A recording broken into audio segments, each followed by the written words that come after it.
გაგიბრუნდით ეთერში მაესტროს შუადღე კვამდებურად პირდაპირ ეთერშია და დღეს ძალიან საინტერესო თემებზე ვსაუბრობთ. პირველ რიგში ის რაც მე ძალიან მახარებს არის ის რომ სულ მალე მოგიწევთ ჯარიმის გადახდა იმ შემთხვევაში თუ გარემოს დაანაგვიანებთ და მე პირადად მივესალმებ ამ ინიციატივას. ამ თემასთან დაკავშირებით ოდნავ მოგვიანებით სტუმარი გვეყოლება, როგორც უკვე დავაანონსეთ, ის იქნება გარემოს დაცვის და ბუნებრივი რესურსების მინისტრი ბატონი ელგუჯა ხოყრიშვილი. თუმცა მანამდე ჩვენ უნდა ვნახოთ ერთი მეტად საინტერესო ვიდეო. ნახოთ, რომელიც დამზადებულია გარემოს და ბუნებრივი კამპანიის ვიდეოა, ძალიან თუ მზადოთ შევიძლია ნახოთ, გონი მზადო.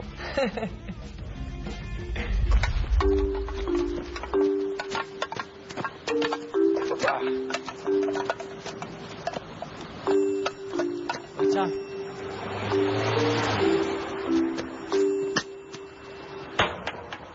Ahora.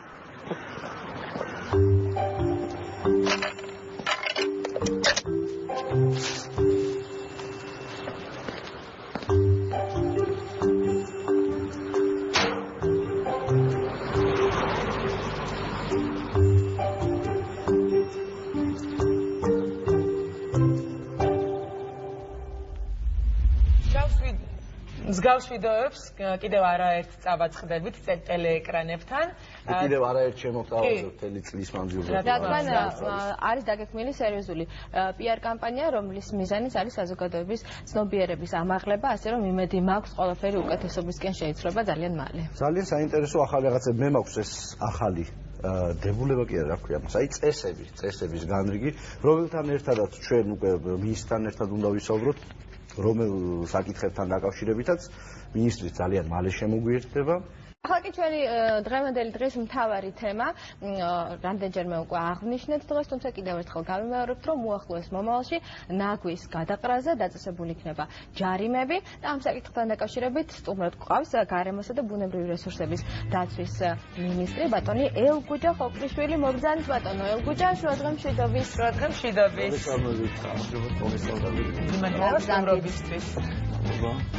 კარგი საქმე ვიწყება ჩვენს ქვეყანაში, ძალიან გახარებული ვართ, მთელი დღეა ამაზე ვსაუბრობთ. რა ხდება, როგორ არის იმისთვის რომ ადამიანებმა არ დაყარონ ქუჩაში ნაგავი, კონკრეტულად რა ღონისძიებებია დაგეგმილი და რა უნდა გავატაროთ მათ წინააღმდეგ და როგორ დავსაჯოთ ეს ხალხი, ესე რომ ვთქვათ, უხეშად. მოგესალმებით, მივესალმებით თქვენ მაყურებელს, მადლობა მოწვევისთვის.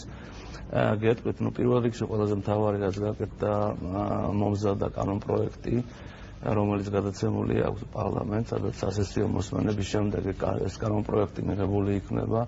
რატომ არის მნიშვნელოვანი კანონპროექტი? ანუ აქამდე არსებული კანონმდებლობა არ ასახავდა რეალობას მყარი ნარჩენების მართვასთან დაკავშირებით. ანუ ამ კანონპროექტის მიხედვით მოწესრით და ანუ ის ჩარჩო, სადაც უნდა რის მიხედვითაც უნდა მოხდეს ანუ მყარი ნარჩენების მართვა, ანუ რას გულისხმობს? პირველი ეს არის ნარჩენების პრევენცია, შემდეგ არის რომ მომზადდეს მეურადი გადამუშავებისთვის, მესამე საფეხური ეს არის უკვე თვითონ რეციკლირება, ანუ გადამუშავება, შემდეგ არის მეოთხე უკვე ენერგიის აღდგენა, ანუ გადამუშავების შედეგად წარმოიქმნება ენერგია და ბოლო ეტაპი არის უკვე რომ გარემოსთვის უსაფრთხო განთავსება. გარდა ამისა განისაზღვრა პასუხისმგებლობები, ანუ თქვათ ადგილობრივი ხელისუფლების პასუხისმგებლობა რა არის, ცენტრალური ხელისუფლების თვითონ საწარმოო დონეზე და ვალდებულება, ყველაზე მნიშვნელოვანი პრინციპი ჩაედო ამ კანონში, რომ დამბიძურებელი იხდის. ანუ ის საწარმოები, რომლებიც წარმოქმნიან ამ ნარჩენს, უკვე ვალდებულები არიან შეგროვების სისტემა ჰქონდეთ და გარკვეული თანხები გაიღონ ამ ნარჩენების შეგროვებაზე და გადამუშავებაზე. ეს ერთი ნაწილი რაც არის. მეორე ნაწილი, კაცდება ადმინისტრაციული საჯარიმო სანქციები გარემოს დაბინძურებაზე. კაცდება თვითონ ადმინისტრირების კუთხით. ეს შეეხება, თუ მოხდება საცხოვრებელი სახლიდან, ფეხით მოსიარულედან, ავტოტრანსპორტის საშუალებიდან უბრალოდ გარემოს დაბინძურება. ბატონო გუტა, სწორედ ამ საკითხზე, ანუ დაწესებული ჯარიმების ოდენობაზე ჩვენ რამდენიმე წუთში ვისაუბრებთ. დაგიბრუნდით ისევ პირდაპირ ეთერშია მაესტროს შუადღე გიბრუნდებით კვალდებურად ჩვენს სტუმართან ერთად ჩვენი სტუმარი გახავთ გარემოსა და ბუნებრივი რესურსების დაცვის მინისტრი ბატონი ელგუჯა ხოქრიშვილი და ვსაუბრობთ ჯარიმებზე რომელიც დაწესდება ნაგვის გადაყრასთან დაკავშირებით და უშუალოდ ახლა აი ამ თანხებზე ვისაუბროთ როგორც გავიგეთ წლის ბოლომდე სავარაუდოდ ეს კანონი უკვე დამტკიცდება და ჩვენს მაყურებელსაც ძალიან აინტერესებს კონკრეტულად რა თანხებზეა საუბარი როდესაც ჯარიმებს ვეხებთ რა სანქციები იქნება ჯარიმები დიფერენცირებულია ძირითადად თვითონ ნარჩენის ტიპისგან გამომდინარე, ანუ არის იქ სახიფათო, არასახიფათო ნარჩენი, ინერტული მასალა და რაოდენობის მიხედვით, ანუ 2 კილომდე დაახლოებით არის 500 ლარიდან 5000 ლარამდე. მინიმალური თანხა 500 ლარია. ეს არის 500 ლარის, კი მინიმალური თანხა არის 80 ლარის, ეს არის უკვე როდესაც ხდება ფეხით მოსიარულეს მიერ გარემოს დაბინძურება, მაგრამ კიდევ ერთხელ მინდა რომ გავიმეორო, ანუ ჯარიმები არ არის საკმარისი, ანუ ერთ-ერთი აუცილებელი ნაწილი არის გარემოს დაბინძურებას რაც შეეხება, მაგრამ არ არის აუცილებელი, იმიტომ ყველაზე მთავარი არის ის თვითონ, ანუ მოქალაქეების თვითშეგნება, რომ არ დააბინძურონ გარემო. ამას ემსახურება ასევე საკმაოდ დიდ როლს თამაშობს ხოლმე. რა თქმა უნდა, ამიტომ ძალიან მნიშვნელოვანია რომ მოხდეს ესეთი ფართო კამპანიის წარმოება, რომ ყველა მოქალაქე ჩაერთოს ამ კამპანიაში და ყველამ გაითავისოს რომ რა უარყოფით შედეგი აქვს. მithumetes რომ არც თუ ისე მცირე თანხას ეხება ეს ჯარიმები. დიფერენციაცია რომ მაგალითად 2 კილოგრამამდე მუნიციპალური ნარჩენის გარემოში დაყრა, გადაგდება, ან მიტოვება დაჯარიმდება 80 ლარით, მაგრამ თუ საცხოვრებელი სახლიდან მოისვრი იგივე ნაგას, ეს უკვე 100 ლარი ღირს. და თუ სატრანსპორტო საშუალებიდან გადმოვაგდებ, ეს უკვე 120.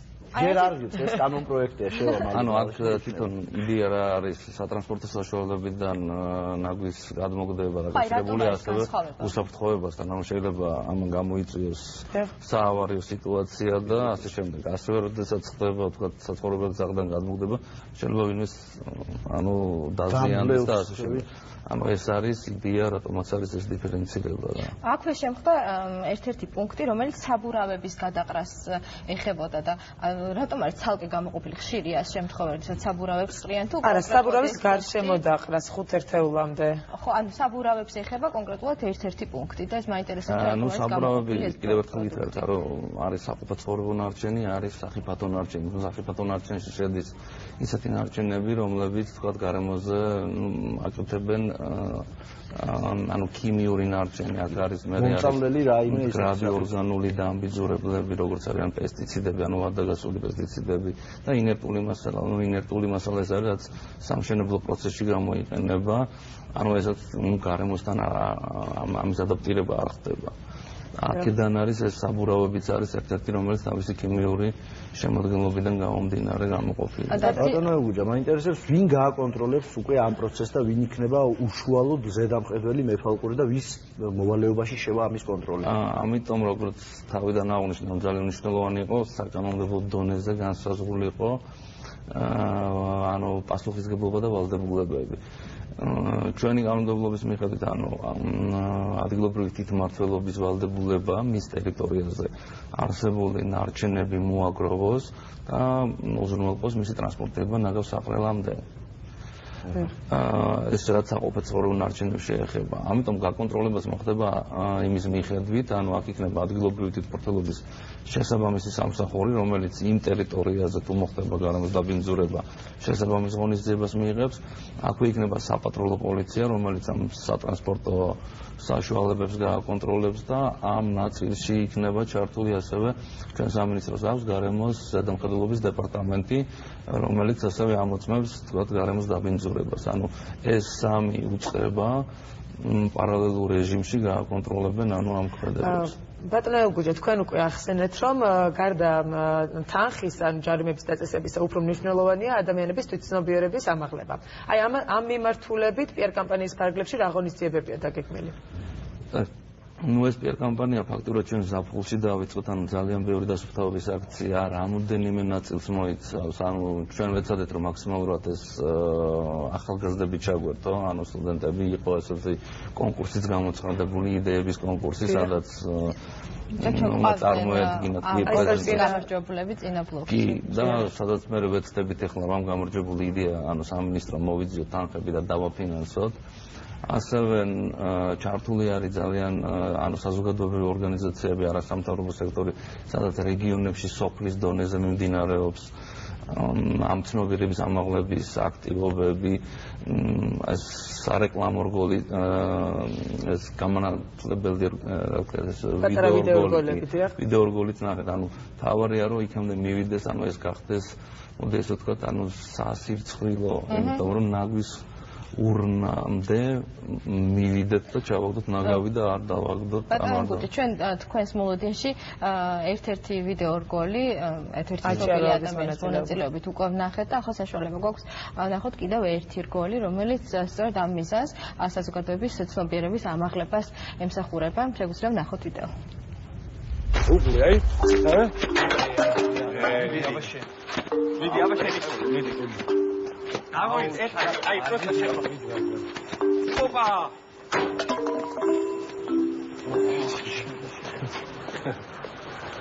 Tá, fica lá. Nossa,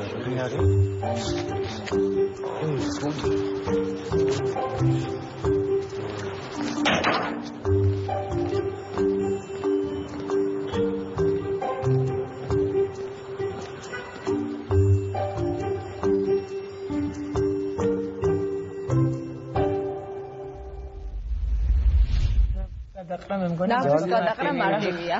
გადაყარეთ ნაგავი, თუმცა სანამ ნაგავს მას შემდეგ რაც ნაგავს გადავყრით. ერთია მნიშვნელოვანია ის რომ ეხლა ეს საკითხი მაინტერესებს. ერთია რომ ნაგავს გადავყრით და არ დავანაგვიანებთ და მეორეა უკვე ნაგავსაყრელის საკითხი. რა ხდება აი ამ მიმართულებით, ანუ ნაგვის უტილიზაცია ხდება, შემდეგ მეორადი გადამუშავება თუ, იმიტომ რომ ნაგავსაყრელის არსებობაც თავისთავად რა თქმა უნდა არ არის კარგი. ნუ ანუ ჯერჯერობით უტილიზაცია ჩვენთან არ ხდება, ყოველ შემთხვევაში საყოფაცმო ნარჩენებს რაც შეეხება. ამიტომ კანონში განისაზღვრა ეს მიმართულებები დღეს მდგომარეობით ინფრასტრუქტურის და რეგიონალური განვითარების სამინისტროს თან არსებობს მყარი ნარჩენების კომპანია, რომელიც ოპერირებას უწევს არსებულ ნაგავსაყრელებს. ანუ მთელი საქართველოს მასშტაბით ძირითადად მოხდა ამ ნაგავსაყრელების მოწესრიგება ყველა სანიტარული სტანდარტების დაცვით. რეგიონის მიხედვით განისაზღვრება ძირითადი ნაგავსაყრელები და ამ ნაგავსაყრელებზე მოხდება ყველა თვითმმართველობიდან ნაგვის ტრანსპორტირება და განთავსება.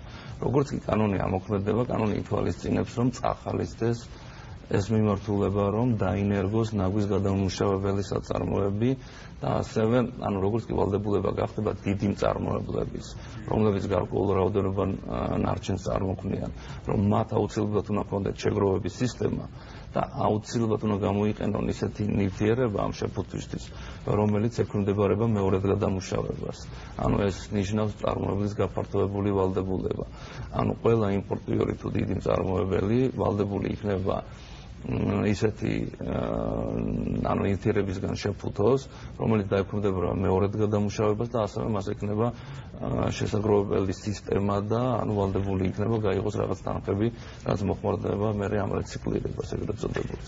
მაგრამ თვითონ ნაგავსაყრელებს რაც შეეხება, ანუ რეგიონების მიხედვით არსებობს ეს ნაგავსაყრელები, რომელიც არის ამ მყარი ნარჩენების მართვის კომპანიაში, სადაც განსაზღვრული არის, ანუ უჯრედის სახით არის იქ ყველა სანიტარული სტანდარტი დაცული არის, ეს ფაქტურად ბოლო 2 წლის განმავლობაში თითქმის მოწესრიგდა და მიმდინარეობს ახლის მშენებლობა, ანუ ქუთაისში იქნება რეგიონალური დიდი თანამედროვე ნაგავსაყრელი აშენდება, ამას აფინანსებს გერმანიის განვითარების სააგენტო და როდესაც აშენდება ის ძველი 30 წელი რაც იყო ეს ნაგავსაყრელი ეტაპობრივად დაიხურებოდა, ეს ახალი ნაგავსაყრელი, ანუ იმ რეგიონისთვის დასავლეთ საქართველოსთვის იქნება თანამედროვე სტანდარტის, ანუ ევროპული სტანდარტის ნაგავსაყრელი.